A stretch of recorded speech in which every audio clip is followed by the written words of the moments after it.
Hello students, to amar ase class 10 social science question paper second unit tester. To both students social science paper dibole koi asila itelo ami English aru Assamese paper already disu. Jodi soa nai saw para. To ekhon social science paper hoy important hoy. MCQ khini to important ase logote long question khini besi important ase.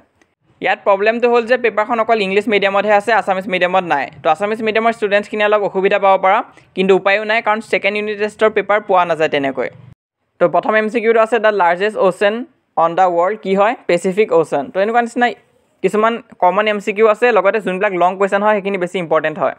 To size wa kiba doubt ba confusion pale mo comment box ot khudiba aru Assamese medium students kine jodi para size wa karon upayo nai aru itiale second unit test tumalokor hoa nai aru district board jeta second unit test patibo new pattern or tetia mo loge loge amar channel ot upload kori dim. To hekini ketia pa paba tumaloge 28 November manor pa poa jabo sage. To itia karone ekhindi tumaloge manage kori soa. আৰু comment বক্সত জনাবা যে next এটা কোনটো সাবজেক্টৰ question paper লাগিব আৰু কিবা যদি ডাউট বা কনফিউজন আছে তেনেহলে কমেন্ট বক্সত খুদিব পাৰা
তো ইমানে আছিল আজি এই ভিডিওটোত এই লং কোৱেশ্চন খিনি ভালকৈ চাবা ইম্পৰ্টেন্ট আছে আজি এই ভিডিওটো হেল্পফুল পালে লাইক কৰি দিবা লগৰবৰ মাজতে শেয়াৰ কৰিবা ইতিয়ালৈ যদি আমাৰ WhatsApp চেনেলটো জয়েন কৰা নাই সোনকালে জয়েন কৰিবা তাতো আমি যিমান পাৰো তোমালোকক হেল্প আৰু গাইডেন্স দি গৈ আছো আৰু এটো হৈছে আমাৰ Instagram হ্যান্ডেল তোমালোকৰ যদি Instagram আছে তাতো আমাক ফলো কৰিব পাৰা তাতো আমি পোষ্ট বিলাক দি থাকো লগতে আমাৰ এই চেনেলটো সাবস্ক্ৰাইব কৰিব নাপাহৰিবা আমি যিমান পাৰো তোমালোকক সহায় কৰি যাম সেকেন্ড ইউনিট টেষ্টে হওক বা মেট্ৰিক পৰীক্ষাই হওক